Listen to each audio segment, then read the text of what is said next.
let's do this. Thank goodness for hats and beanies, even though it's kind of hot. It's a little warmer out today. I'm trying to read Brendan's temperature. I think it's above 40.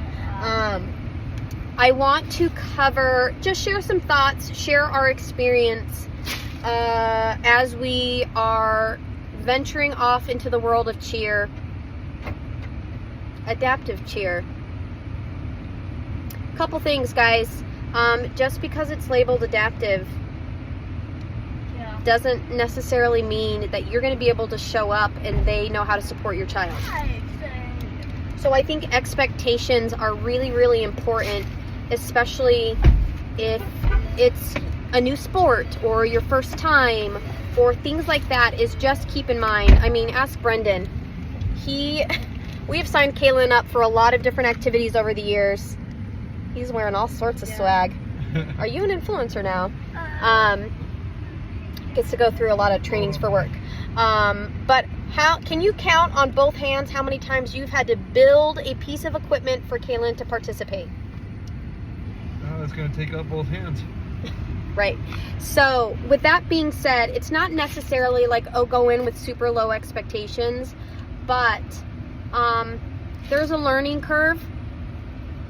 And I've definitely participated in events where the level of disappointment for how prepared they were to truly support kids, very generally speaking, with any type of mobility impairment, man, oh man.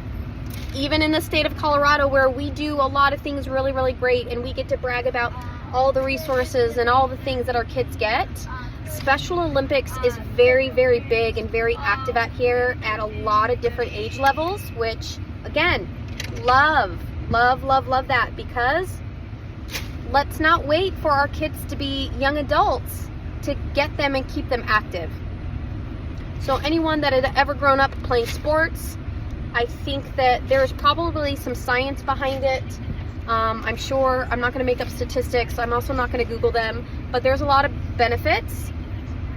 And this is a really, really great opportunity, not only for the movement piece, but also peer interaction. And that has always been really important to our family. Kaelyn she is so social that I am adding one more thing to our weekly schedule, which is we're already feeling it. A lot of rushing around, which I don't like to do around dinner time. But man, oh man, she has had an explosion of language in the teen years, which I did not know this. Puberty, y'all, get your kid registered for an intensive if they're approaching pubescent years.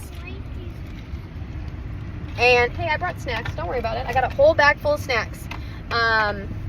But I do want to share some caveats if you're approaching a newfound sport, or you just want to, maybe try to push your kid into something. Maybe you grew up playing soccer and you want to see if your kid likes it.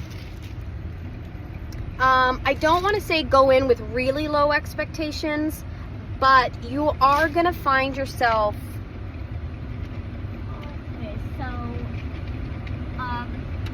in a situation where you're just like, yeah, they didn't think about that. Oh, this isn't going to work for my kid. Oh, I might have to bring my own equipment, or there are just things that we have learned over the years to not assume. And here's the best part about it, is that if you can get to that place where your expectations might be a little bit lower, or you are willing to think outside the box of how your child can participate in what is needed, and you're willing to, I guess, own or take on some of that responsibility, this, I think, is the most powerful way that I have ever been able to advocate for Kaelyn, because I'm educating the people that want to create more access. So you don't have to find someone that has been around the block a time or two, and every opportunity that the people who are already involved in recreation get to not only interact with our children, but also speak to open-minded parents that are willing to maybe educate a little bit about their child's disability or other perspectives, because I've met a lot of kiddos and families that have very different diagnosis than Kaelyn, and here we go. We can share what we learned in cheer. We can share the surprises along the way, and every time you try something new, organized or semi-organized or anywhere in between, it's not a loss, because you're probably going to learn something along the way, even about your own child. But it may open up doors of how you can better serve your community as well. But you're definitely going to find friends, and you're certainly going to learn a little bit more about your kiddo and what they want to participate in. And that brings me to the next piece, where the most questions I get about Kaelyn is, I have a 16-year-old. I get it. We've got a crazy schedule. It's not for everyone. We take breaks. That is something that we have learned over the years, that I have to listen to my child, and not every word is understandable. But it also, I don't know if, I didn't exactly want to say yes to cheer because we're all spread pretty thin, and I'm, projects and life and busy, and, Wes's schedule and all the things. And I'm glad we did. First game, we'll call it our learning curve game. Off to a really, really great start.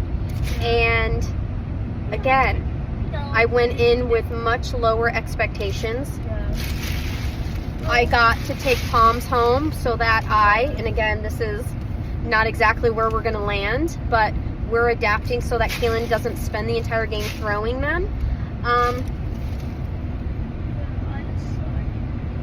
Follow me for more adaptive recreation tips and tricks. I'm using a shoestring. I'm using a couple of Kaelyn's braces. Velcro is always involved. Don't worry, we're not duct taping my child. World Wide Web.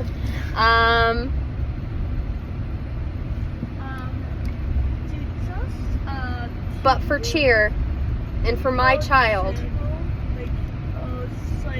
to get to hoop and holler with all her little bippity boppity little cheer friends, all it took was a shoelace.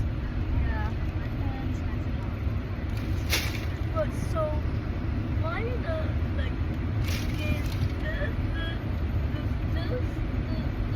cover that? So it's not about finding the program that has figured out every aspect of adaptive equipment or adaptive design, or I really like the term universal design. I'm here to help. So if you have a kiddo that has CP like my daughter, gait trainer or wheelchair, doesn't matter. I asked her if she wanted to stand or sit. She's tired. She wants to sit, so we're going in our wheelchair. We're not lugging a bunch of equipment around. Okay, let's say. Guess what? She's gonna get her wiggles out. She's gonna get some much needed peer shouting, next level energy.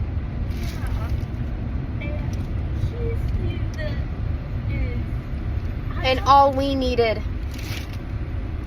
was a coach to say, yes, of course she can join. I'll bring the shoestring.